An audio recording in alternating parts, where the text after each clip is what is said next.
உள்ளாட்சி தேர்தலில் ஏற்பட்ட தோல்வியை குறித்து எல்டிஎஃப்பும் கட்சியும் பரிசோதனை நடத்தி தேவையான திருத்தங்கள் நடத்தப்படும் என்று മുതിർന്ന സിപിഎം தலைவரான എം.എം. എം.എൽ.എ தெரிவித்துள்ளார். തെരഞ്ഞെടുപ്പ് ഫലം പൂർണ്ണമായി വന്നില്ല, അതുകൊണ്ട് പൂർണ്ണമായി കാര്യങ്ങൾ പറയാറായില്ല. എന്നാൽ ഇതുവരെയുള്ള ഫലം കൊണ്ട് ഇടതുപക്ഷ ജനാധിപത്യ മുന്നണിക്ക് പരാജയമുണ്ടായെന്നാണ് ഇതുവരെയുള്ള സംഭവങ്ങൾ കാണിക്കുന്നത്.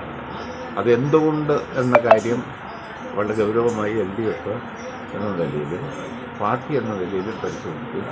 എന്നിട്ട് ആവശ്യമായ തിരുത്തൽ നടപടി സ്വീകരിച്ച് മുന്നോട്ട് പോകുക. അത് മാത്രമാണ് ഒരു കാര്യമാണ്. വികസന പ്രവർത്തനങ്ങൾക്കും ജനക്ഷേമ പരിപാടികൾക്കും വോട്ട് കിട്ടുമെങ്കിൽ ഒരു കാരണവശാലും എൽഡിഎഫ് പരാജയപ്പെടാൻ പാടില്ല. അത് മാത്രം വികസന പ്രവർത്തനം നമ്മുടെ ജില്ലയിലടക്കം ക്ഷേമ പ്രവർത്തനം, പെൻഷൻ ഇതെല്ലാം കൃത്യതയോടുകൂടി നടക്കും.